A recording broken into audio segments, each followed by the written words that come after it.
aga nyo naman mambulahaw. Ano nangyari dyan sa pangit na yan? Hayaan nyo na po, ma'am. Ano, magaling na. Hindi po misis, kaya pala siya nilalagnat kagabi kasi magkakabulutong siya.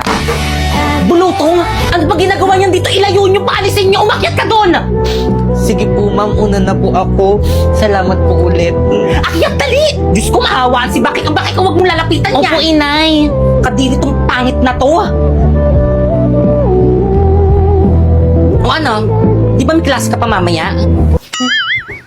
Ay nako, ako rin, malas kagabi. Natalo ako ng 500 sa bingo kagabi. 500 din ako. Hey, naku, malas talaga. Nakailang laro na ako, wala pa rin, malas pa rin, grabe. Ay, Mari, may iba ako. Ano mare? Si Baktol ba nagkaroon na ng bulutong? Oo, nung 1 taon pa, bakit mo na itanong? Ayan, makikiusap pa siya sa'yo si Pipoy kasi nagkaroon ng bulutong. Ano?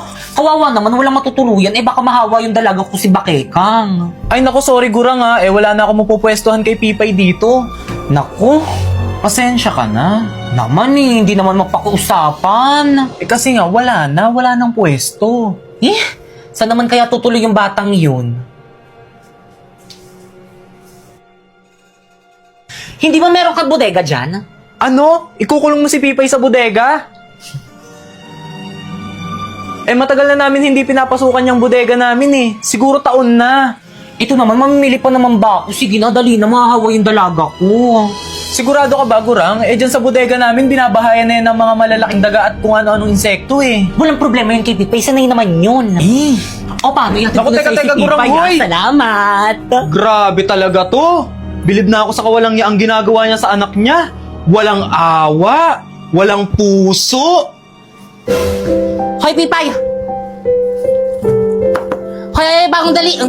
Bangon! Bakit po, Nay? Bangon, may pupunta tayo, dali! Saan po tayo pupunta? Ikaw sa lahat ng may sakit, ikaw yung masatsat, ha? Dami mong tanong, ha? Bangon na lang! Bilisan mo kumilos!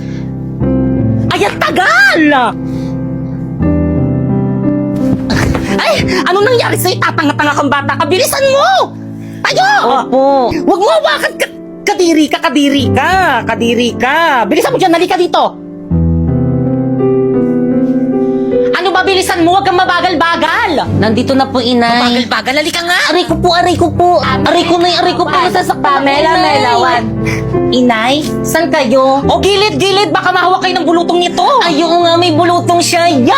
Kadiri! O siya, sige, umuwi ka na sa may bahay. Kayo rin, umuwi na rin kayo sa may bahay nyo. Baka mahawa pa kayo nitong pangit at mayari pa ako sa mga magulang nyo. At ikaw ba kay kang nak? Maligo ka na maigi. Kuskusan mo na maigi ang katawan mo. Opo, inay. Tara na, uwi na tayo. Tara, baka mahawa pa tayo. Baka malanghap niyo yung bakterya nitong pangit na to. Di ka na, hatid ko lang to, ha? Dito ka, dyan ka!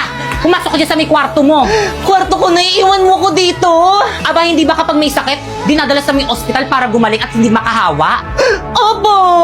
Oo, yun. At dahil wala pa tayong pera, dito ka muna sa may bodega hanggang gumaling ka para hindi mo kami mahawaan ng kapatid mo. Inay! Inay, wag mo ko iwan dito, inay! Ay, ako dyan ka sa bodega. Hindi obra sa akin yung drama mo. Rosa, lock mo na lang yung pinto. Talaga bang iiwan mo yung anak mo dyan? Oo, pasensya ka, natatahan na rin yan mamaya. O siya, sige, mauna na ako. May pasok pa yung isa kong anak kasi kasuhin ko lang. Inay! Sama niyo ako, inay. Huwag niyo ako iwan dito. Grabe naman talagang kasama yung nanay ni Pipoy. Talagang kinulong niya yung bata dun sa may bodega. Ewan ko ba kay tita, ma'am? Mabuti pa, dito na lang muna yan si Pipay sa akin. At ikaw, umamin ka nga sa akin. Totoo bang nanay niya ni Pipay si Guring? Opo naman, ma'am. Ba't niyo po natanong? Hello!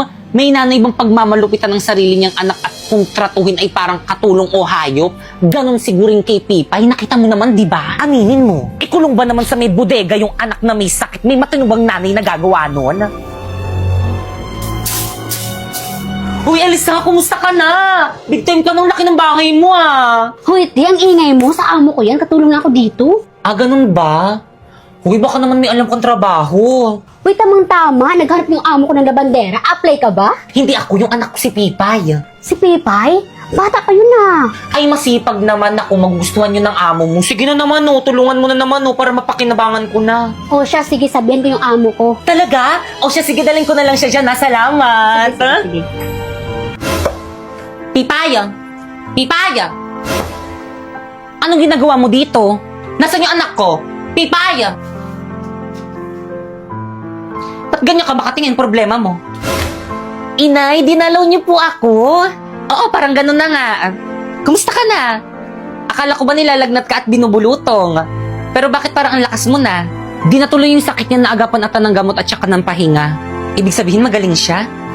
Oo, misis. Mabuti kung ganon. Dahil ipapasok kitang labandera. Oh, ano? Ba't ganyan itsura mo? Excited ka na ba? Ano ba yan, Drina? Bakit kailangan dito pa sa may mansion yun natin pagmitingan yung mga gagawin natin para bukas sa Christmas party natin? Pwede naman sa cafe, ah. Oo nga naman, nakakaya sa parents mo. Ang dami namin nandito. No ba kayo basta sa school good sa parents ko? And guess what? Nandito si Pipay. Talaga? Yes, actually, labandera namin siya ngayon. Look! Ayan, patapos na. Pipay? Pipay, ang ginagawa mo dyan? Tumayo ka nga dyan. Nandito ka pala. Hi, Pipay. Nandito pala kayo. Hello. Labandera niyo siya, Drina? Kawawa naman siya. Ba't ka naglalabang, sabi ni ma'am, kaya ka daw absent kasi kakagaling mo lang sa sakit? No ka ba magaling na ako? Wala na rin kasi pambili ng ulam si inay kaya pinaglaban niya na muna ako dito kanila, Drina. Tulungan na nga kita dyan. Alam na, Napoy, pinapunta kita rito para mag-meeting, hindi para tulungan si Pipay. Sige na, kaya ko na to, Napoy. Oo nga, kaya niya na yan. Magaling na yan. Let's go, guys. Sige, Pipay, una na ako. Sige. Anong gusto niyong lunch? Pa-prepare natin mamaya kay Pipay. Sa akin naman salad. Di ba may ganun kayo dito? Sa akin mango shake. Sige, pagawa natin kay Pipay mamaya. Pipay, kawawa naman siya. Yan siya. Sa akin ito, inay. Oo, binili ko pa yan sa mall. Ganda ba, nak? Pero inay, wala naman akong pang-exchange gift. Yun na nga, ikinapos kasi ako ng budget kaya hindi ako nakabili ng pang-exchange gift mo. Paano ba to? Di ba pwedeng wag ka na lang muna mag-exchange gift? Inay, ayoko nakakaya sa mga classmate ko. Wala akong pang regalo. O siya, sige, huwag ka na malungkot. Hintayin natin si Pipay. May dalang pera yun. Inay, nandito na po ako. Yan na siya, teka lang, nak. Hay. Nasa yung perang sinahod mo? Ito po, inay, oh. Aba, kulang to. 500 yung sabi yung sahod mo dun, ah. Ba't 300 lang to? Inay, pwede po bang sa akin na lang po muna tong 200 para po pambili ko po ng exchange gift ko po para sa Christmas party po namin bukas sa school? Ano? Di bang sabi ko huwag ka na sumali dyan? Gastos lang yan. Akin na yan. Pero inay, gusto ko po sumali. Ako naman yung nagpasok sa'yo dun sa may pinagtatrabahuan mo tapos dudugain mo ako? Pero inay, pinaghirapan ko naman po yung pera na yun para naman po yan sa school ko eh. Aba talagang sumasagot ka pa? Gusto mo ipabayad ko sa'yo lahat ng mga nagastos ko sa'yo nung pinanganak kita? Lahat ng mga nagastos ko sa'yo gusto mo ipabayad ko sa'yo? Ayaw po. Opo, pakatino ka. Kulit-kulit. Walang utang na loob. Baka kang tara na, maghanap tayo ng pang-exchange gift sa Christmas party nyo. Talaga inay? Bilisan! Baka masaran tayo ng mall.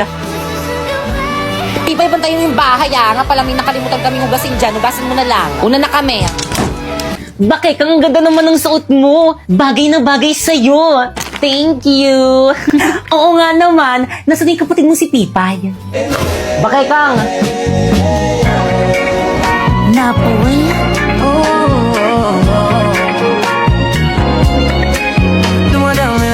Bakit Kang nasaan si Pipay? Siya na lang kasi yung wala Pipay dito na eh. naman. Actually, hindi siya makakapunta kasi hindi siya pinayagan ni Inay. Napoy!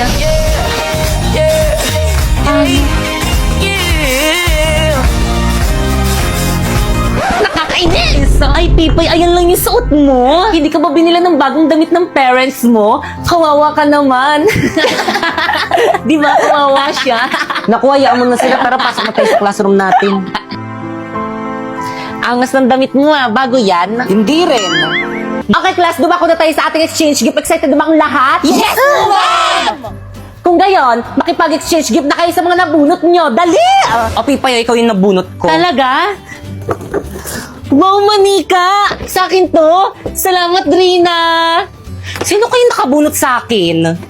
Wala bang nakabunot sa akin?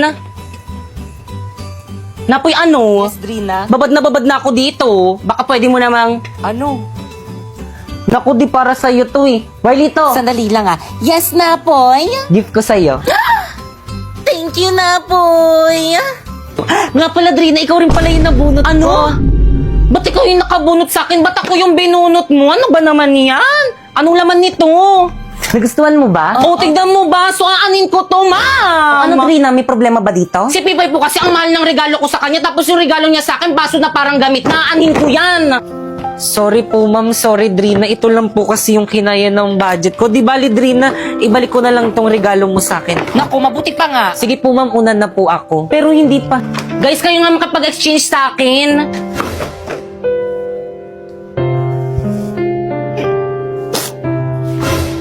Pipoy, ayos ka lang? Napoy, bumalik ka na dun sa may room. Di pa tapos yung program dun. Hahanapin ka dun. Di na malungkot na dun pag wala ka. Dat kasi ako na lang yung binunot mo para may baso ako eh. Akin na lang Napoy. to ha. Ganda nito pang kape. Ano ba? Sakto birthday na kapatid ko. Tara kain tayo sa birthday party niya. Talaga? Sige. Tara. Napoy, sigurado ka bang pwede ako dito? Pwede yan. O siya, sige, una ka na kumuha ng pagkain. Bihis lang akong init ng suot ko eh. Sige, bilisan mo ha. Hintayin mo ko ah. Daming pagkain. Grabe, ang sarap nito, panalo. Excuse me, Iha, sino ka? Imbitado ka ba dito? Nak, kilala mo ba to? No, ma'am! Kayo dyan, kilala niyo ba to? Hindi, sino ba yan? Ano ba yan? Tagasad ka, Iha? Taga kabilang barangay po. Ba't bigla-bigla kang pumapasok dito? Hindi ka naman imbitado ha. Ang dami-daming pang kinakain. Patay gutom ka ba? Tumayo ka nga dyan. Hindi ka pwede kumain dito. Pang mayaman lang to. Tignan mo yung mga bisita ko. Puro mga ano yung mga yan. May mga pinag-aralan. Parang squatter ka lang yata dito eh. Nagugutom na po kasi ako kaya kumuha na po ako. Nagugutom, umalis ka na nga. Sige po. Waiter, pakain nyo nga sa mga aso yung kinuha ng bata. Ipay? Saan na yun? O Napoy, buti nakauwi ka. Nakain ka na. Ma, nakita mo ba yung kaklase ko? Mare! Ano na? Ano na, Mari? Buti nakapunta ka. Merry Christmas! Hi, Ninang. Kasi Bakekang, yung inaanak ko, yung laki-laki niya at ang ganda-ganda pa, manang-mana sa nanay ng kabataan. Nga pala inaanak, regalo ko sa'yo. Akin po to. Wow, manika, inay, ang ganda. Naku, salamat, Mari. Tuwang-tuwa, oh. Inay, Wala na, nandiyan na yung ingiter. nasan po yung sakin? Anak, wala eh. Eh, bakit mo si Bakek ang binigyan niya po ng regalo? Eh kasi, ninang niya kasi yan, nak. Ikaw, kung gusto mo, puntahan mo yung mga ninong at saka ninang mo nandun sa malayo. Nasa probinsya natin. Puntahan mo dali. Kulit eh. Mabuti pa, hugasan mo na lang yung mga hugasin natin sa may kusina. Para may magamit pa yung mga darating nating bisita mamaya. Bilis! Opo, inay.